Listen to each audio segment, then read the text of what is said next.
Hello and welcome to the Hobby Corner. My name's Kev and today we are looking at issue 13 of the Imperium magazine. Welcome back. So, ignored the glossiness, the light blur. It doesn't matter where I put the light source, you always get that. Just because it's a glossy magazine. Those damn glossy magazines. So, I'll power through. I'll try and angle it right so you guys can see it okay.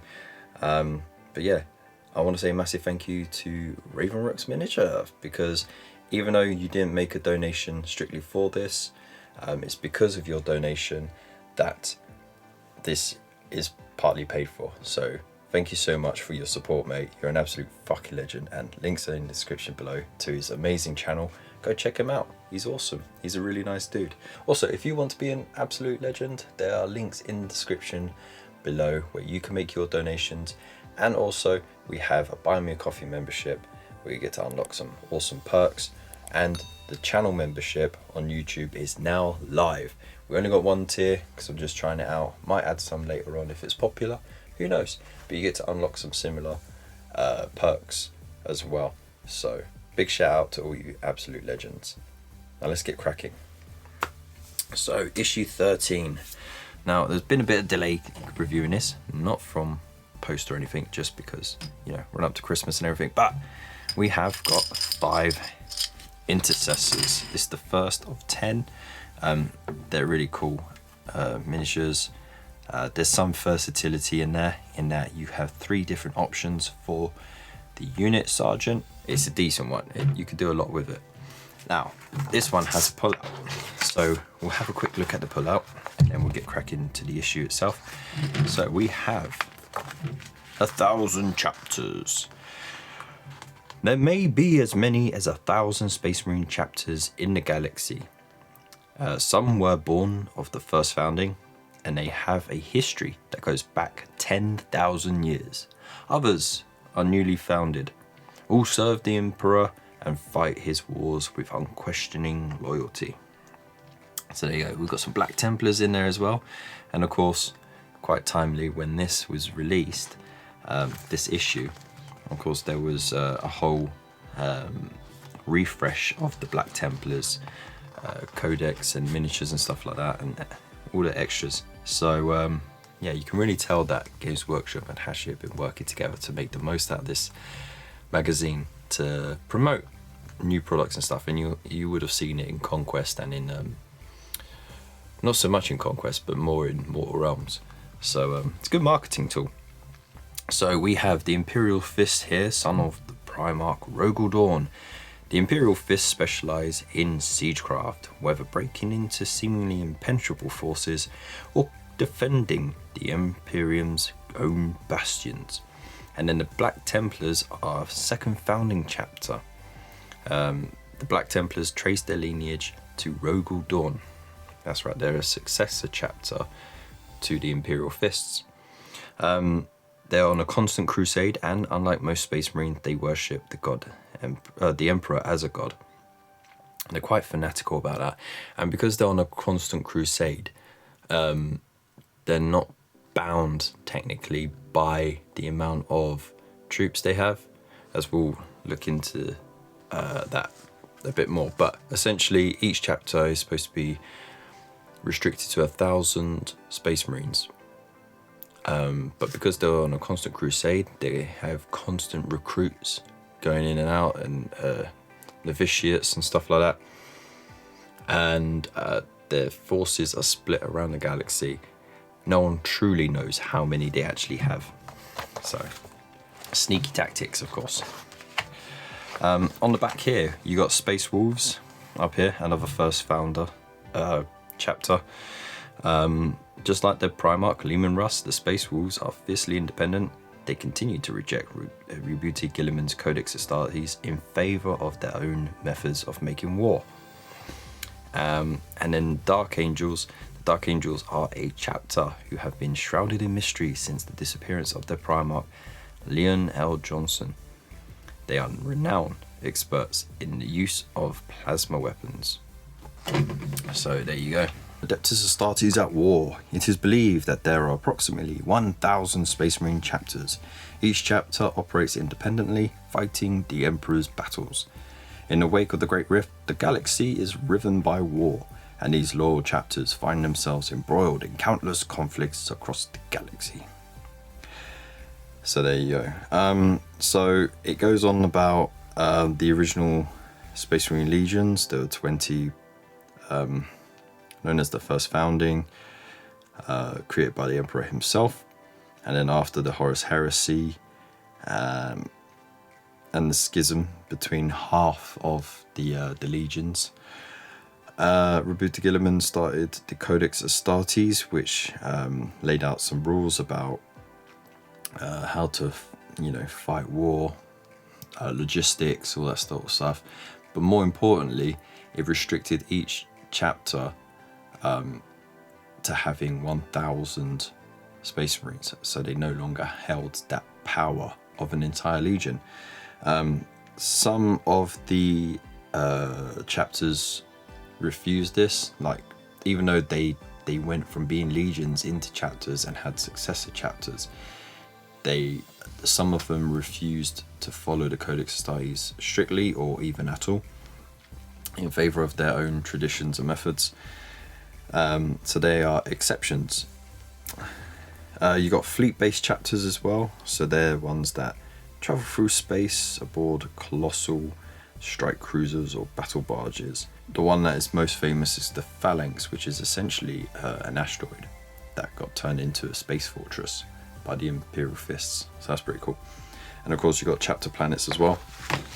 And then having a quick break in that, we got the White Scars, another First Founding chapter there. So they're known for lightning fast hit and run tactics, and expert riders who favour bikes and land speeders. In their veins runs the blood of the Primarch Jakate Khan, and the Blood Angels down here descended from the Primarch Sanguinius.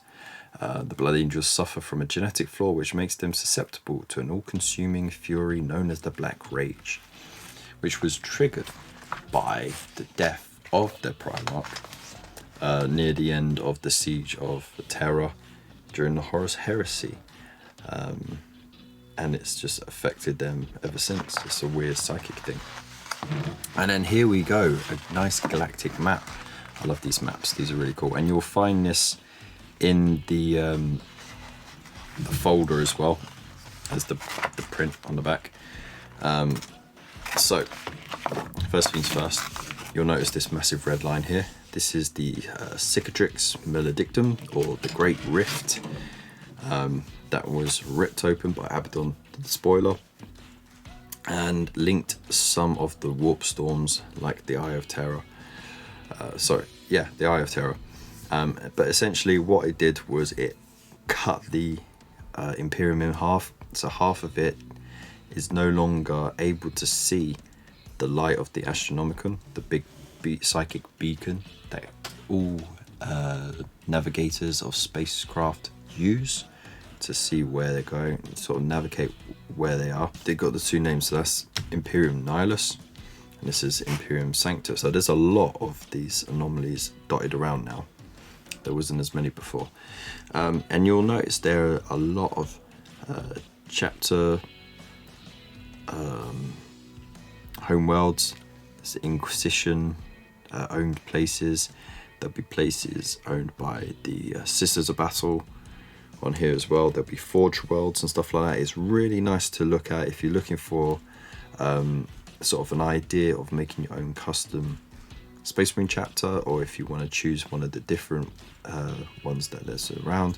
You can just have a look at the names and stuff, have a look online, see what they're all about. But each one's got their own little stories and stuff like that.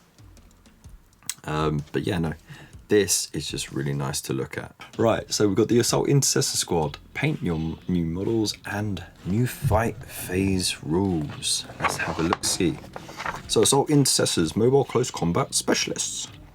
Assault Intercessors are frontline shock troops who are equipped with lethal heavy bolt pistols and adamantine toothed chainswords that can cut through armor with ease.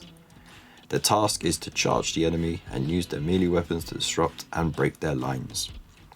So yeah, they're the hammer on the anvil. So they've got like crusade markings here, they've got the heraldry, the bracer, see, look, they've got reinforced bracers to protect their sword arms.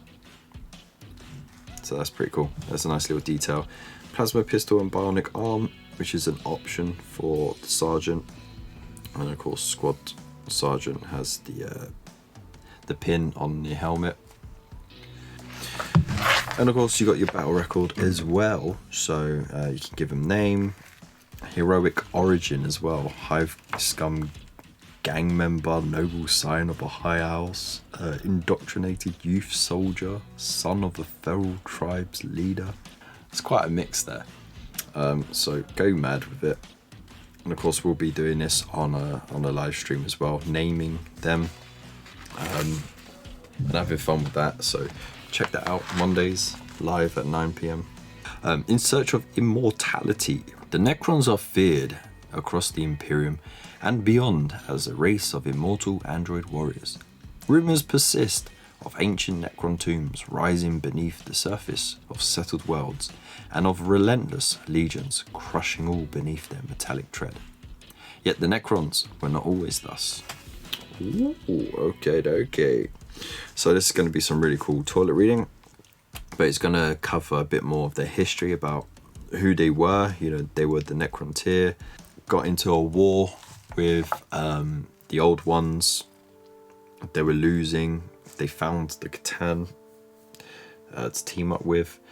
They got tricked into trading their bodies and part of their soul into becoming what they are now.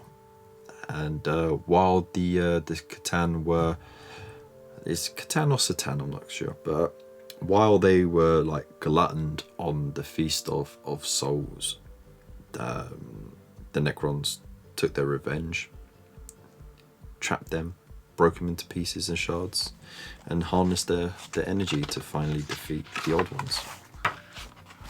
So there you go. Yeah, so it's really good toilet reading going on there. You got more on the Catan as well, and the old ones and the Eldari, the ancient foes of the Necrons. So the old ones were a race of technologically and psychically advanced beings who once ruled the galaxy. It is speculated that they may have created many of the galaxy's intelligent races, including the Eldari.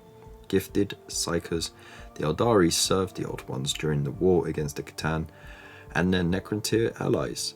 Hated foes of the Necrons, the Eldari race still exists. Though they have been reduced in number by warfare and tragedy, they still utilize the webway created by the Old Ones to travel the stars. Booyah! And then a nice little story here. The Tomb Awakens. Within the obsidian bowels of her tomb world, a Necron overlord rises from her stasis crypt, her slumber prematurely disturbed by the presence of verminous intruders. Ooh. I'll do a quick paragraph and then I'll move on. Don't want to spoil it for you guys. She awoke in darkness, her mind a confusing haze of blazing alarms and fractured memories. As power flooded through her body once more, her senses sharpened and her disordered mind began to clear. She looked down at her metallic form and remembered. She was Agaseth, overlord of the Soltic dynasty, once of the Necron tier. She had been robbed of her flesh. She could no longer feel the cool air of the crypt upon her skin, yet she felt neither sorrow nor rage, merely emptiness. And look, you got like a little report here. There's the Overlord Crypt and Command Center and the intruders breaching there. And then there's like a nice little blurb bit there as well. And then moving on, we got a building section. So again, look, it's showing you the various options that you have to build the guy. And then build the rest. Good done. And then you start painting them up. Easy peasy, lemon squeezy. And then they come out looking relatively good, ready to get some battle damage on them. And then we have our playthrough for issue 13, Battle for the Orb. So, the Space Marines have located a valuable piece of Necron technology, the Overlord's Resurrection Orb. Destroying this item may help secure an Imperial victory. So, the Resurrection Orb is what the Overlords use to help raise up their fallen soldiers and repair their damage. It's very powerful indeed. So, they're going to want to protect it and use it. They're going to want to destroy it. And we have the data sheets here. They seem a lot more expanded now. So if you have a look at the Captain's Plasma Pistol, it now has standard and supercharged options. So the supercharge, it comes in at strength 8 and does 2 damage. But if you make a hit roll of 1, you know, an unmodified roll 1, the bearer is destroyed after shooting this weapon. So it's quite a risk, really. So again, you've got the plasma pistol for the Assault Intercessor Sergeant. And of course you got their stuff going on there. So they get an extra attack in the combat, which we already knew. You have the rematch option here as well. So when you followed the playthrough to its conclusion, try playing it again when using aggressors in place of Assault Intercessors, and now they have an updated thing. So this is quite a fair bit actually. And then over on the Necrons, we have the Hyperphase Reap Blade and the Hyperphase Thrashers. Very important distinction. The Reap Blade is the big blade, and the Thrashers are the 2 blades. And now they have their own profiles as well. So the big blade, it's +2 strength, -4 AP, and does 3 damage. And the Thrashers, regular strength, but they're at strength 5 anyway, so that's pretty dope indeed. -3 AP, 2 damage, and each time the bearer fights, it makes 1 additional attack with this weapon. So they already got 3 attacks. So these ones we get 4 attacks, or would they get 5? That's an interesting one actually. We'll have to see the playthrough for that. And then of course we got the updated Canoptic Swarms, Scarab Swarms here, and then it says rematch. So you replace the Canoptic Scarab Swarms with the Overlord in your replay. Here are the rules updates. You don't have any terrain at the moment, but of course during our playthrough we'll have a go with the terrain. Let's just set up there, and a quick reminder of the rules with the plasma weapons, and then you just start going at it. This is quite a substantial issue. Lots of fighting and stuff. The Necron's objective is still over there, right at the end. And how does it go? Keep playing. The Necron's player wins if a model from a Necron's unit is touching the objective by the end of turn 3. Ooh, that is tough. So you're going to want to keep those Scarab Swarms safe, really, because they're the ones that can really move. And they can fly, so they can fall back and move around everything. You just don't want them getting shot at. But because there's no line of sight blocking terrain, that makes it difficult to survive being shot at, especially by an overcharged plasma pistol. And you know, there's nothing to slow down charge ranges as well. Interesting. All right. So there you have it. And then of course, issue 14, we have the armor container, and then issue 15, the fabled flayed ones. The issue with the issue, if you get what I mean. So there you go. That's a pretty good one. There's tons of information to read up on. The game, you can get a good few plays out of that game as well, so that's awesome. Let me know what you think in the comments below about the miniatures, about the lore. What's your favorite bit about the lore and stuff like that, and what do you think about the rules so far and the playthroughs and everything like that. As always, big shout out to Ravens Rook. for being absolutely amazing, and a link to his YouTube in the comments below. And again, if you want to make your donation and sponsor an issue, the links will be in the comments below, or the description. You can always subscribe, share, like, all that beautiful stuff. If you want to be even more awesome, you could be like one of these fucking legends and join the Buy Me a Coffee membership. And the YouTube membership is now live as well, so go have a look at that. Awesome perks all round, and every penny goes right back into this channel where we can carry on making awesome content outside of these little reviews and stuff like that. So big loves to you all. I hope you stay safe, stay beautiful, and I'll see you in the next one. Peace.